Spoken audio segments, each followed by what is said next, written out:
Hi, my name is Nick from Pump Products. I'm here to answer one of the questions that has forever plagued mankind. Are sewage pumps and grinder pumps the same thing?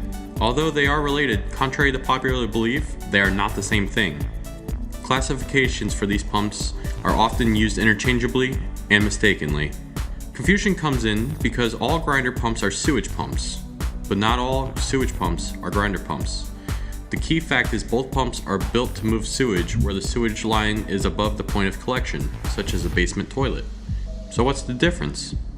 The difference is in the type and size of solids that can pass through the pump. Sewage pumps can pass up to 2-inch waste solids that can be broken down or dissolved easily. Harder, thicker solids will clog and eventually damage the pump.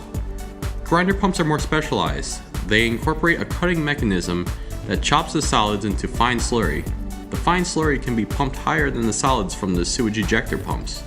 So should you get a grinder pump for your house if you're worried about clogging and waste solids? Grinders are more expensive and require more power. They are typically built for commercial and light industrial applications. Grinder pumps are also not impervious to wear over time. If things that are not supposed to be flushed down the toilet continually are, the grinder will eventually have to be repaired or replaced.